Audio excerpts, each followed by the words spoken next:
চট্টগ্রামে খনন কাজের সময় অবিস্ফোরিত ৬টি বোমা উদ্ধার, ঘিরে রেখেছে আইন শৃঙ্খলা রক্ষাকারী বাহিনী। ঘটনাস্থলে বোম ডিসপোজাল ইউনিট। কুয়েটের শিক্ষক সমিতির আলটিমেটাম, ৭ দিনে লাঞ্ছিতের ঘটনা বিচার না হলে ক্লাস প্রশাসনিক কার্যক্রমে না ফেরার ঘোষণা। এবং সাতক্ষীরায় ক্যালেন্ডার অনুযায়ী আম পাড়া শুরু, প্রথম দফায় পাড়া হচ্ছে গোবিন্দ ও গোপালভোগ। ১৫ দিন পর বাজারে আসবে চাঁপাইনবাবগঞ্জের আম।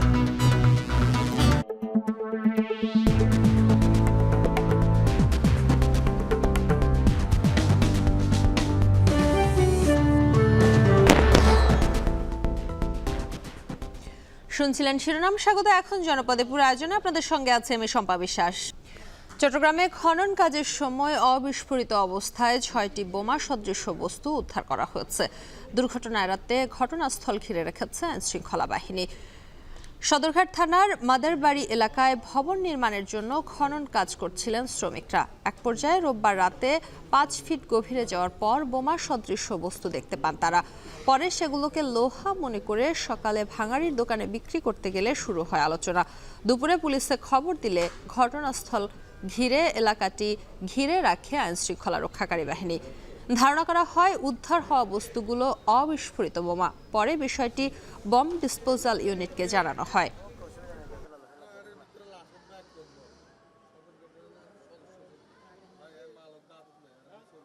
যুদ্ধের সময় ব্যবহৃত এরকমই মনে হচ্ছে।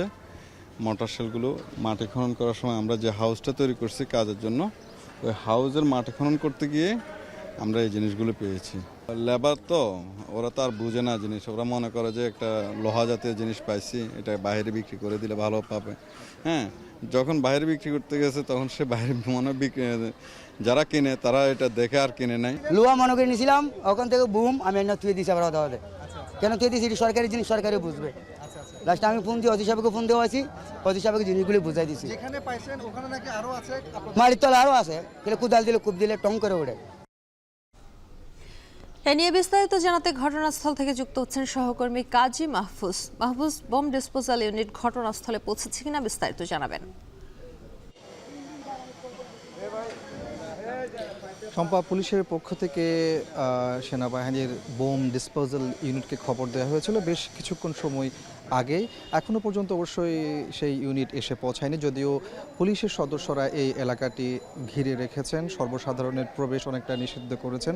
বলে রাখি যে গতকাল রাতেই মূলত এই এলাকায় ভবনের মাটি খনন করতে গিয়ে ৬ ফিট গভীরে গিয়ে শ্রমিকরা বোমা সদৃশ ৬টি মর্টার শেল হিসেবে ধারণা করা হচ্ছে এগুলো তারা পাওয়ার পরে আমরা যতটুকু জানতে পেরেছি, যেই শ্রমিক আসলে এই বোমা সদৃশ বস্তুগুলো উদ্ধার করেছে, প্রথমে সে এগুলো লোহা মনে করে ভাঙাড়ির দোকানে সকালে বিক্রি করতে নিয়েছিল।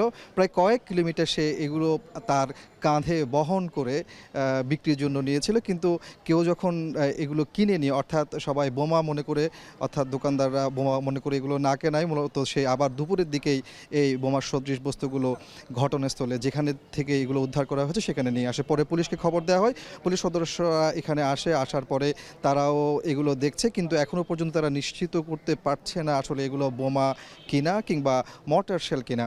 তবে সেনাবাহিনীর বোম ডিসপোজাল ইউনিট আসতে পরে সেটি পরীক্ষা নিরীক্ষা করার পর নিশ্চিত হওয়া যাবে। এবং যে শ্রমিক এই বোমার সদৃশ বস্তুগুলো পেয়েছে তার সাথে আমরা কথা বলেছি, সে জানিয়েছে যে জায়গাতে মূলত এগুলো তারা পেয়েছেন সেখানে আরও বেশ কিছু এই ধরনের বস্তু রয়েছে, তারা সেগুলো এখনও পর্যন্ত উদ্ধার করেনি। যেহেতু পুলিশ সদস্যরা এসেছেন, তারা হয়তো এরপরেই বোমা ডিসপোজাল ইউনিট আসতে পরে সেগুলো হয়তো উদ্ধার করবেন। আপনাকে বলে রাখি যে স্বাধীনতা যুদ্ধের সময় এই জায়গাটি একটি মুক্তিযোদ্ধাদের ঘাঁটি ছিল বলছেন এখানকার স্থানীয়রা। তো সেই সময়কার এই বোমা সদৃশ বস্তুগুলো কিংবা মর্টার শেল হিসেবে ধারণা করা হচ্ছে। যদিও এই যেখানে খনন কাজ চলছে এটি কিন্তু ২০ বছর আগেও একটি পুকুর ছিল, ভরাট করা হয়েছে, পরবর্তীতে ভবন নির্মাণের কাজ চলছে।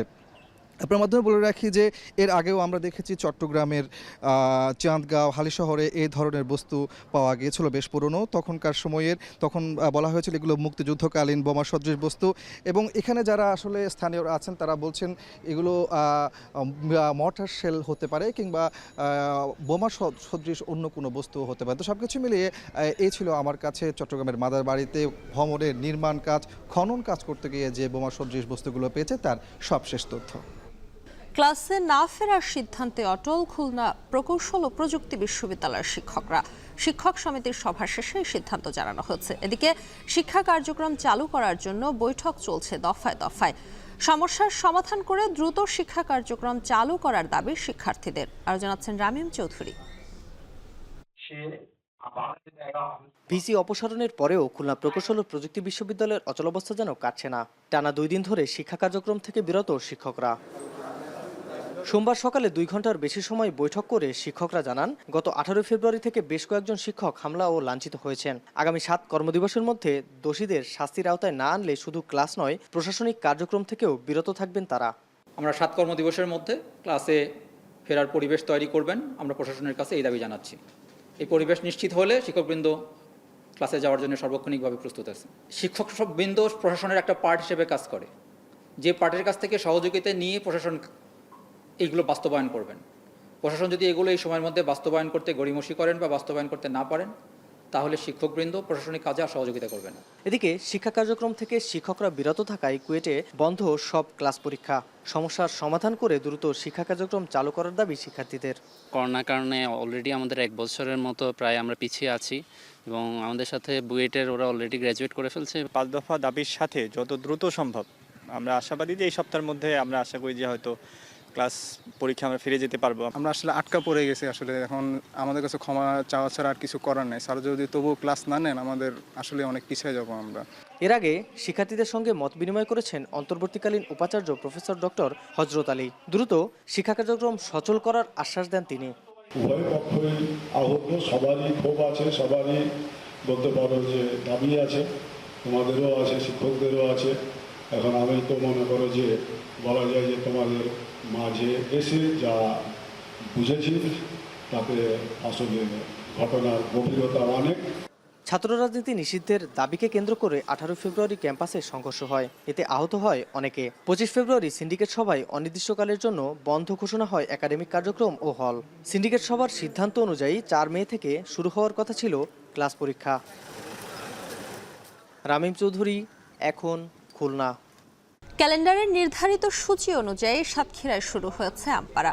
মৌসুমের প্রথম দফায় পাড়া হচ্ছে গোবিন্দভোগ এবং গোপালভোগ আম। নিরাপদ আম বাজারজাত করতে নজরদারি বাড়িয়েছে জেলা প্রশাসন। আর জানাচ্ছেন আহসান রাজীব।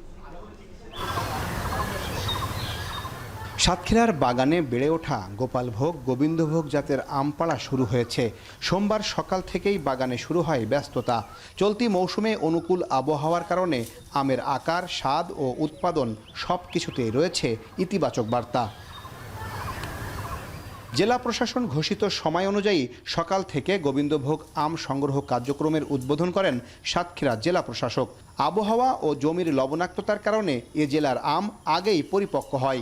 এবছর যা ফলন হয়েছে, এইভাবে যদি আল্লাহ দীর্ঘদিন দেয় তাহলে আরও সৌন্দর্য হবে। আমরা একটা আনন্দের ভিতরে আছি। এবছর কীটনাশকের দাম বেশি, তো এই কারণে আমরা সব দিকে দাম বেশি। বৈরিক আবহাওয়াও খারাপ ছিল, সব মিলাই যদি 2500-3000 বেচতে পারি আমাদের জন্য খুবই ভালো। আম পাড়ার পর থেকেই আড়তগুলোতে তা নিয়ে আসতে শুরু করেন চাষিরা।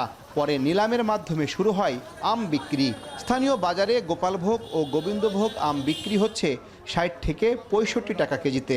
এখন বাজার দর মোটামুটি 2400, 2600, 2500 ভালো কোয়ালিটির আম। বাজার গতবারের চেয়ে এবার 500-700 টাকা কমে বাজার পাওয়া যাচ্ছে। 2000 থেকে 2300 টাকার মধ্যে এটি ভালো কোয়ালিটির, যেগুলো প্রিমিয়াম কোয়ালিটিরগুলো।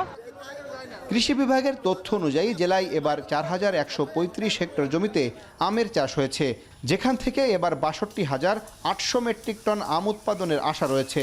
জেলা প্রশাসনের ঘোষিত তারিখ অনুযায়ী আগামী 20 মে হিমসাগর, 27 মে ল্যাংড়া ও 5 জুন আম্রপালি আম পাড়া কার্যক্রম পর্যায়ক্রমে শুরু হবে। যে কোনো ধরনের সমস্যার সম্মুখীন হয় সেই লক্ষ্যে আমরা কাজ করে যাচ্ছি।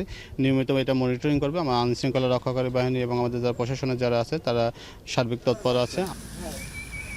জেলার আমের সুনাম অক্ষুণ্ণ রেখে ভোক্তাদের কাছে নিরাপদ ও সুস্বাদু আম পৌঁছে দিতে পুরো মৌসুমে প্রশাসনের কঠোর নজরদারি অব্যাহত থাকবে বলে জানান জেলা প্রশাসক।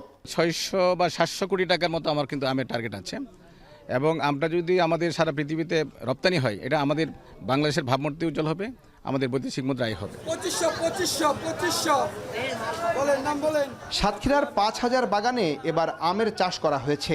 বড় কোনো দুর্যোগ না আসলে এবার আমের মৌসুমে ভালো লাভের আশা করছেন সাতক্ষীরার আম চাষিরা। আহসান রাজীব, এখন সাতক্ষীরা।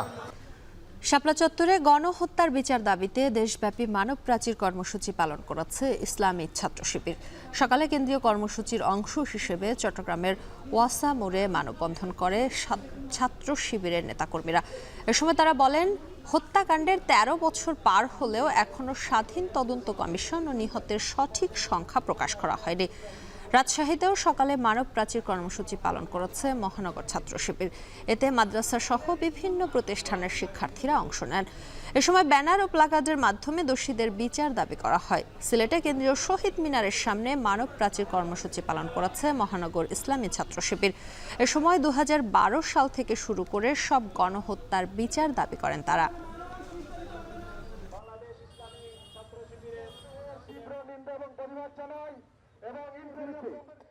ফরিদপুরে আধিপত্য বিস্তারকে কেন্দ্র করে দুদল গ্রামবাসীর মধ্যে সংঘর্ষে একজন নিহত হয়েছেন। আহত হয়েছেন নারীসহ অন্তত 30 জন। সকালে ভাঙ্গা উপজেলার ঘাড়ুয়া ইউনিয়নের মকরমপুটি গ্রামে দফায় দফায় এই সংঘর্ষ হয়। পুলিশ জানায়, আধিপত্য বিস্তারকে কেন্দ্র করে দবির মাতবরের সঙ্গে একই গ্রামের বজলু মুন্সির দীর্ঘদিন ধরে বিরোধ চলে আসছিল।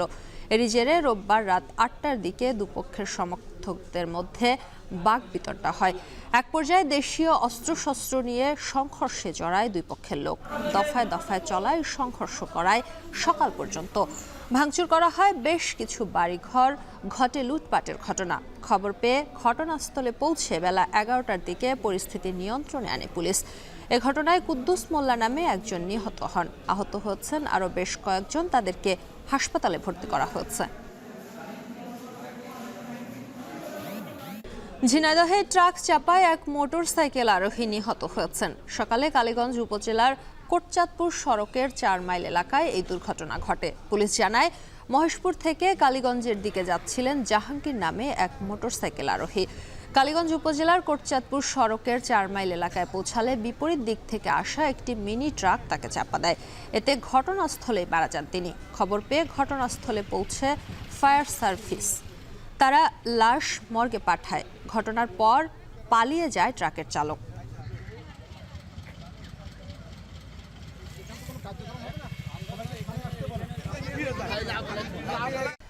ইসলামী আন্দোলন বাংলাদেশের সিনিয়র নায়েবে আমির মুফতি সৈয়দ মোহাম্মদ ফয়জুল করিমের বরিশালের মেয়র ঘোষণার আবেদন খারিজ করেছেন আদালত।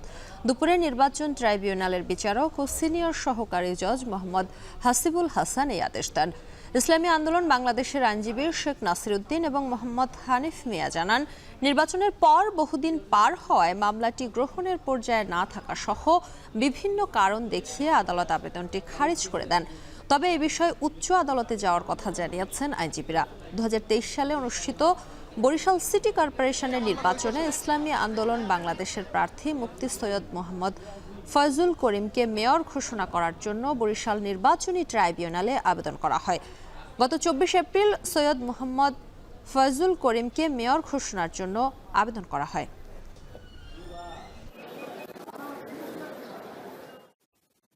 বাস্তব পরিস্থিতি এবং তৎকালীন শাসনামল, এই ফ্যাসিস্ট সরকারের শাসনামল, যে শাসনামলে আমাদের যে জনগণের প্রার্থী সৈয়দ ফয়জুল করিম ওনাকে আহত করা হয়েছে এবং প্রতিটা কেন্দ্রে তাকে প্রতিহত করা হয়েছে।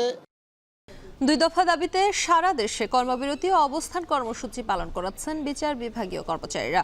কেন্দ্রীয় কর্মসূচির অংশ হিসেবে সকল দেশের বিভিন্ন জেলা আদালত চত্বরের সামনে 2 ঘন্টার জন্য অবস্থান কর্মসূচি পালন করেন তারা। সকাল 9:30 থেকে 11:30 পর্যন্ত কর্মবিরতি পালন করেন তারা। বাংলাদেশ বিচার বিভাগীয় কর্মচারী অ্যাসোসিয়েশন এই কর্মসূচির আয়োজন করে। এতে প্রায় 2 ঘন্টার জন্য ব্যাহত হয় আদালতের স্বাভাবিক কার্যক্রম। একই দাবিতে ময়মনসিংহেও কর্মবিরতি ও মানববন্ধন কর্মসূচি পালন করা হয়। এ সময় বাংলাদেশ জুডিশিয়াল সার্ভিসের বেতন স্কেলের আলোকে বেতন ভাতা এবং স্বতন্ত্র নিয়োগ বিধি প্রণয়নের দাবি জানান আন্দোলনকারীরা। একই সময় ময়মনসিংহ, নাটোর, মাগুরা, নওগাঁ সহ বিভিন্ন জেলায় কর্মবিরতি ও অবস্থান কর্মসূচি পালন করেন বিচার বিভাগীয় কর্মচারীরা। এর সাথে শেষ করছে এখন জনপদে। এখন টেলিভিশন ওয়েবসাইটে দেখতে ভিজিট করুন www.ekhon.tv। এছাড়া এখন টেলিভিশন ফেসবুকে দেখতে ভিজিট করুন facebook.com/tv.ekhon এবং ইউটিউবে এখন টেলিভিশন দেখতে ভিজিট করুন youtube.com/c/ekhon tv।